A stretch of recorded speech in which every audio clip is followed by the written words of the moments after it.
अस्सलाम वालेकुम। तो वेलकम हो गया एक और वीडियो में। आज आपके साथ इंफॉर्मेशन शेयर करते हैं ब्राज़ील वीज़ा की। आपको पता है कि ब्राज़ील जो है वो 1 ईयर का मल्टीपल एंट्री वीज़ा इशू करता है। यहाँ यूएई से, अबू धाबी, दुबई से मैं आपको बता रहा हूँ, और पाकिस्तान से भी आप जो है वो ब्राज़ील का वीज़ा किस तरह अप्लाई कर सकते हैं, यूएई से कैसे अप्लाई कर सकते हैं, और क्या आपने डॉक्यूमेंटेशन कंप्लीट करनी है, क्या प्रोसेस है, कौन से डॉक्यूमेंट्स रिक्वायर्ड हैं, और किस तरह जो है वो आपको वीज़ा मिल सकता है, और उसके बाद ब्राज़ील ही क्यों, और किस तरह जो है वो 1 ईयर में वहाँ की सिटीज़नशिप आप ले सकते हैं, इंस्टेंट पीआर, परमानेंट रेज़िडेंसी। और ये सारी चीज़ें जो है इसके रिलेटेड मैं आज आपके साथ इन्फॉर्मेशन शेयर करूँगा। तो वीडियो जो है वो बड़ी इन्फॉर्मेटिव होगी, इंशाल्लाह उम्मीद है आपको पसंद आएगी। तो काइंडली मेरे चैनल पे अगर आप नए हैं तो इसको सब्सक्राइब भी कीजिएगा और वीडियो को लाइक एंड शेयर ज़रूर कीजिएगा। अच्छा जी, तो सबसे पहले बात करते हैं कि आप वीज़ा कैसे अप्लाई कर सकते हैं, क्या प्रोसेस है, डॉक्यूमेंट्स कौन से रिक्वायर्ड हैं। पाकिस्तान से डिफरेंट प्रोसेस है, यूएई से डिफरेंट प्रोसेस है। यहाँ से आपको जो है वो अबू धाबी की अगर बात करें तो यहाँ पे सिटी में जो है वो इनकी एम्बेसी है। आपको स्पेसिफिक ईमेल जो है वो इशू होती है, उस पे आपने जो है वो सारा, आप जैसे मेल करते हैं अपने डॉक्यूमेंट्स भेजते हैं, वो आपको सारा प्रोसेस गाइड कर देते हैं। फ़ी आपने किस तरह पे करनी है, सारी चीज़ें जो है वो आपको प्रॉपर ईमेल पे रिस्पॉन्स आ जाता है। और डॉक्यूमेंटेशन जो है वो आप जाते हैं वहाँ पे, आपका छोटा-सा इंटरव्यू होता है, अपनी सबमिशन करते हैं और आप आ जाते हैं, ठीक है। पाकिस्तान में जो है वो आपने अपॉइंटमेंट लेनी होती है, अपॉइंटमेंट लेने के बाद जो है वो आप जाके अपनी सबमिशन करवाते हैं। सबमिशन के बाद वहाँ पे भी दोनों जगह पे आपका इंटरव्यू जो है वो मस्ट होता है, ठीक है जी। तो डॉक्यूमेंट्स इसमें अगर बात करें तो डेफ़िनेटली जो पासपोर्ट है, आपकी आईडी है, यहाँ पे है तो आपका वीज़ा, पिक्चर हो गई।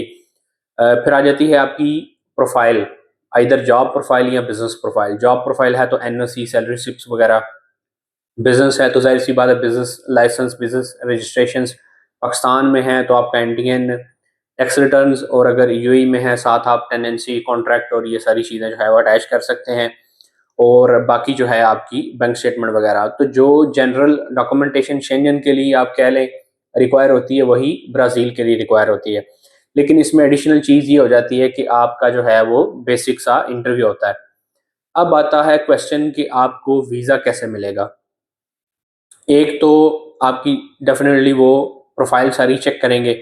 आपकी कोई ना कोई ट्रैवल हिस्ट्री होनी चाहिए, आपके पास जो है वो बैंक स्टेटमेंट होनी चाहिए, और आप जो है प्रॉपर उस पे इंटरव्यू दे के वीज़ा ऑफ़िसर को सैटिस्फ़ाई कर सकें। वो डिपेंड करता है, समटाइम्स बेसिक क्वेश्चनिंग होती है, क्यों जा रहे हैं, होटल कहाँ पे है, कब जाएँगे, कब आएँगे, ये वो सारी चीज़ें।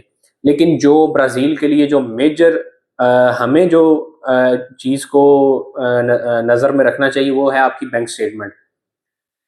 पाकिस्तान से या जीसीसी, दुबई, अबू धाबी से आपने ब्राज़ील ट्रैवल करना है, साउथ अमेरिका, जो कि दुनिया का दूसरा कोना बनता है, ठीक है जी। आपने ये देखना है कि आप जा रहे हैं, आपकी टिकट का कितना एक्सपेंस आएगा, आपने वहाँ पे रहना है, ट्रैवल करना है, घूमना है, खाना-पीना है, तो आपका कितना एक्सपेंस होगा। वो जो आपका एक्सपेंस बनेगा उससे 2 टाइम्स अबव आपके पास अमाउंट होनी चाहिए। Let's say for example 8 to 10,000 आपकी टिकट का एक्सपेंस आ रहा है, ठीक है जी। और उसके अलावा जो है आपका होटल हो गया, आपने वहाँ पे खाना-पीना है, ये वो, तो लेट्स से आपको 15,000 दिरहम जो है वो एक्सपेंस हो रहा है, पाकिस्तानी आप कर लें, चलें 12-13 लाख कर लें, आपका एक्सपेंस हो रहा है, जाना, ट्रैवल करना और वापस आना, ठीक है? तो इस हिसाब से आपके पास 2 टाइम्स अबव यानी 45,000 50,000 दिरहम, अगर यूएई की बात करें और पाकिस्तान की बात करें तो आपके पास 40 लाख जो है वो मिनिमम बैलेंस होना चाहिए। 4 मिलियन से अबव हो तो आपके चांसेस जो हैं वो काफ़ी हाई हो जाते हैं। यूजुअली मिस्टेक लोग ये करते हैं कि वो जिस तरह शेंजन के लिए या बाकी जगह पे उन्होंने वीज़ा लिया होता है तो वो उसी तरह की बैंक स्टेटमेंट अटैच करते हैं। उस वजह से जो है वो उनकी रिफ्यूज़ल आ जाती है। रिफ्यूज़ल इसी तरह आती है कि वीज़ा ऑफ़िसर देखता है कि ये बंदा दुबई से, अबू धाबी से, पाकिस्तान से ट्रैवल करके जाएगा ब्राज़ील, और जब वापस आएगा तो इसका अकाउंट खाली हो चुका होगा। यानी इसके पास अमाउंट ही इतनी है कि ये जाके तो बमुश्किल वापस आएगा। फॉर एग्ज़ाम्पल हो जाते हैं, सिचुएशन ये हो जाती है, आपकी फ़्लाइट डिले हो जाती है, फ़्लाइट कैंसल हो जाती है, आपको नई फ़्लाइट करवानी पड़ती है, होटल चेंज करना पड़ता है, 100 इस तरह के मामलात होते हैं। तो आपके पास पैसे ख़त्म हो गए हैं, ठीक है, तो आप किधर जाएँगे? तो मेन जो आपने जो अपनी बैंक स्टेटमेंट है उस पर ज़्यादा फोकस रखना है, ठीक है। बाकी जो डॉक्यूमेंटेशन है वो तो है ही है, लेकिन वीज़ा मिलने के लिए बैंक स्टेटमेंट आपकी बेटर होगी तो आपको ब्राज़ील का वीज़ा इंशाल्लाह मिलेगा। अच्छा, इसमें एक और चीज़ भी आ जाती है कि फॉर एग्ज़ाम्पल बहुत ज़्यादा लोग अप्लाई करते हैं, थोड़ा-सा स्ट्रिक्ट हो जाता है, तो ब्राज़ील का वीज़ा आप साउथ अमेरिकन किसी और कंट्री में जाके भी अप्लाई कर सकते हैं। जितनी भी सराउंडिंग कंट्रीज़ हैं वहाँ पे, अब फॉर एग्ज़ाम्पल चिले की मिसाल ले लें, उसका ऑनलाइन होता है, उसकी आपने फ़ी भी नहीं पे करनी, ठीक है, आपका वीज़ा अप्रूव होगा तो फिर जो है वो आपने फ़ी पे करनी है।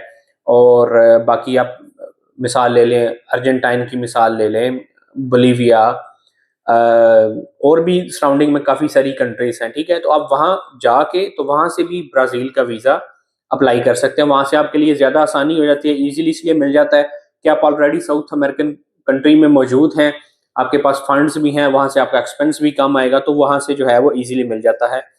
तो ये सारा प्रोसेस हो गया कि किस तरह जो है वो आपको ब्राज़ील का वीज़ा मिलेगा।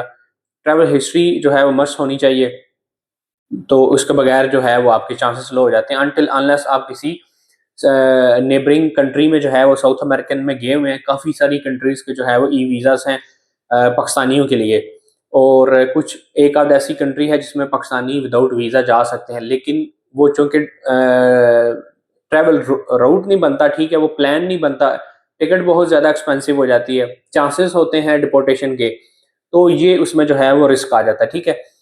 तो इंडियंस के लिए भी कुछ जो है वो फ्री है कंट्रीज, तो ये ज़्यादा इजी हो जाता है कि आप यहाँ से ट्रैवल करें, किसी वहाँ कंट्री में जाएं, वहाँ जाके फिर जो है वो आप इनसाइड अप्लाई करें, आपको इजीली मिल जाता है।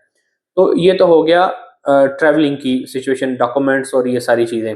अब आते हैं कि ज़्यादा लोगों का इंटरेस्ट होता है कि वहाँ पे जॉब्स की क्या सिचुएशन है, और मेजर जो पॉइंट है कि सिटीजनशिप के लिए लोग जाते हैं, पीआर के लिए जाते हैं। तो अक्सर आपने वीडियोस देखी होंगी जिन पे लिखा हुआ है 1 ईयर में आपको ब्राज़ील का पासपोर्ट 1 साल में मिलेगा, ये वो। तो उसमें कंडीशंस हैं, ठीक है? इस चीज़ को आपको समझने की ज़रूरत है। उसमें कंडीशन ये है कि 1 ईयर में डेफ़िनिटली आपको मिल सकता है, उसमें 2-3 ऑप्शंस हैं। या आपकी शादी हो, ज़ाहिर-सी बात है, या आपका वहाँ पे जो है वो बच्चा पैदा हो ब्राज़ील के अंदर, ठीक है? आपका बेबी बॉर्न हो, ठीक है? उसके अलावा थर्ड ऑप्शन है कि आप किसी पोर्चुगीज़ स्पीकिंग कंट्री से वहाँ पे मूव हुए हों। ये वो कंडीशंस हैं जिन पे आपको 1 ईयर के अंदर जो है वो सिटीज़नशिप मिल जाती है। पासपोर्ट बहुत ज़्यादा स्ट्रॉन्ग है। ऑलमोस्ट 170 के अराउंड शायद कंट्रीज़ फ्री हैं, including Schengen, UK, US, Canada वगैरह को छोड़ के बाकी ऑलमोस्ट जो है वो मेजर सारी कंट्रीज़ जो हैं वो फ्री हैं, ठीक है जी। तो बहुत स्ट्रॉन्ग सिटीज़नशिप है। अच्छा, अब आते हैं जी, 2 इयर्स वाला भी ऑप्शन है, और उसके बाद जो सिंपल प्रोसेस है कि आप वहाँ पे गए और आप वहाँ पे रहे, आपने जॉब सिक्योर की, या आप एज़ अ स्टूडेंट गए, या आपने जो है वो वहाँ पे कह लें बिज़नेस स्टार्ट किया, तो वो 4 इयर्स जो हैं वो आपकी परमानेंट रेज़िडेंसी होगी, जिसमें मिनिमम से मिनिमम 12 मंथ्स जो हैं वो आपके इनसाइड ब्राज़ील हों, तब आप एलिजिबल होते हैं सिटीज़नशिप के लिए। 2 इयर्स में कुछ जो है वो कैटेगरीज़ हैं, उसमें भी आपको 2 इयर्स में मिल जाता है। आपने कोई स्पेशल सर्विसेज़ दी हैं, कोई साइंटिफिक रिसर्च या कोई स्पेशल प्रोफ़ेशनल हैं, तो उसमें 2 इयर्स में जो है वो आपको मिल जाता है आपकी क्वालिफ़िकेशन वगैरह के हिसाब से, ठीक है? तो 1 ईयर में डेफ़िनिटली मिलता है, इसमें कोई दूसरी राय नहीं है, लेकिन वही सिचुएशन है कि या आपने शादी करनी है, ठीक है? या आपका जो है वो वहाँ पे बच्चा होगा, ठीक है? और थर्ड, अगर आप किसी पोर्चुगीज़ स्पीकिंग कंट्री से हैं। अच्छा जी, इसमें मैं आपको एक और मज़े की बात बताता चलूँ, लोग ब्राज़ील की तरफ क्यों जाते हैं। एक रीज़न ये है कि ऑलमोस्ट जो है वो 170 कंट्रीज़ जो हैं वो इस पे अलाउ हैं वीज़ा फ्री ट्रैवल।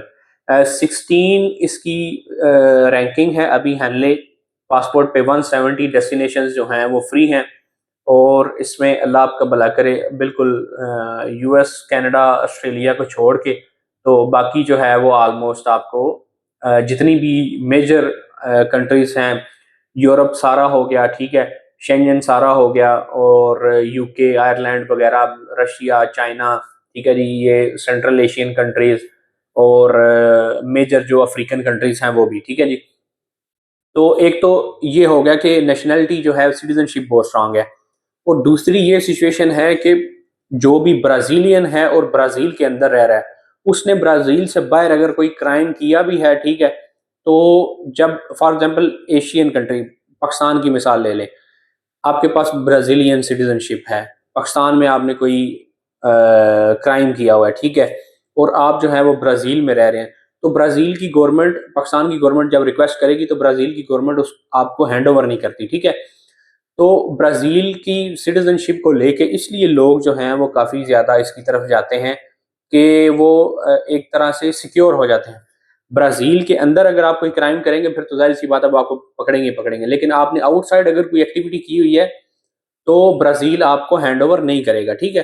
तो इस वजह से भी जो है वो ब्राज़ील की सिटीज़नशिप को लेके रशियंस बहुत ज़्यादा वहाँ पे जा रहे हैं, ठीक है? इंडियंस वहाँ पे बहुत ज़्यादा जा रहे हैं और भी काफ़ी सारे लोग जा रहे हैं। दूसरा फ़ायदा ये है कि फॉर एग्ज़ाम्पल 1 ईयर की अगर बात करें, तो 1 साल गुज़रते पता भी नहीं चलता, ठीक है? और 1 साल जो है वो आप विदाउट जॉब, विदाउट वर्क खुद को इतना बहुत मैनेज कर सकते हैं, फंड कर सकते हैं कि आप सर्वाइव कर सकें, ठीक है? और उसके बरक्स अगर आप जाते हैं फॉर एग्ज़ाम्पल यूएसए जाते हैं या अभी लोग जो है वो फ़ास्ट सिटीज़नशिप लेते थे पोर्चुगल में, वो भी अब चेंज हो गई है, 10 ईयर्स पे चली गई है। तो आप जाते हैं इटली, स्पेन, यहाँ पे आप 3, 4, 5 साल जो है 5 साल के बाद आपको सिर्फ़ रेज़िडेंस मिलता है, ठीक है जी। उसके बाद सिटीज़नशिप, फिर आप 10 इयर्स गुज़ारेंगे, फिर आपको सिटीज़नशिप मिलेगी, तब तक आप बुज़ुर्ग हो चुके होंगे, ठीक है। तो बुज़ुर्ग होने के बाद आपको किसी भी अच्छी सिटीज़नशिप की क्या आपने उसका अचार डालना है, घर बैठे होंगे आराम से, कहीं जा नहीं सकते, घूम नहीं सकते, ठीक है। तो 1 ईयर गुज़रते पता भी नहीं चलता। आपका 1 साल गुज़र गया, आपकी सिटीज़नशिप आ गई, अब आपके लिए वर्ल्ड जो है वो ओपन हो गया है। तो जब दुनिया आपके लिए ओपन हो जाती है, फिर आपके पास अपॉर्च्युनिटीज़ ज़्यादा होती हैं, अर्निंग अर्निंग आपकी जो है वो ज़्यादा हो जाती है। आपके पास आपकी आपकी कह लें ज़िंदगी में कामयाबी की सक्सेस जो है, उसकी रेशो जो है वो बहुत ज़्यादा बढ़ जाती है, ठीक है? तो इसमें जो है ये सारी सिचुएशन है, इस वजह से जो है वो लोग काफ़ी ब्राज़ील को टच करते हैं। एक तो 1 ईयर में मिल जाती है, दूसरा जो है वो आपका कोई आउटसाइड क्राइम है तो वो आपको हैंडओवर नहीं करेंगे। तो अगर ईज़िली जाना है, तो या आपके पास बैंक स्टेटमेंट अच्छी हो या आप किसी सराउंडिंग कंट्री में जाएँ, वहाँ से ब्राज़ील मूव हों, लॉयर हायर करें, जिस भी प्रोसेस से आपने गुज़रना है गुज़रें। जॉब्स जो हैं वो उस तरह तो नहीं है, लेकिन बिज़नेस अपॉर्च्युनिटीज़ जो हैं वो वहाँ पे हैं, आप सर्वाइव कर सकते हैं। तो ये थी आज की वीडियो ब्राज़ील को लेके, तो मैंने सोचा आपके साथ जो है वो सारी ऑथेंटिक इन्फॉर्मेशन शेयर करते हैं। उम्मीद है अगर आपको वीडियो पसंद आई होगी तो आप इसको लाइक और शेयर लाज़मी करेंगे। बहुत शुक्रिया, थैंक यू।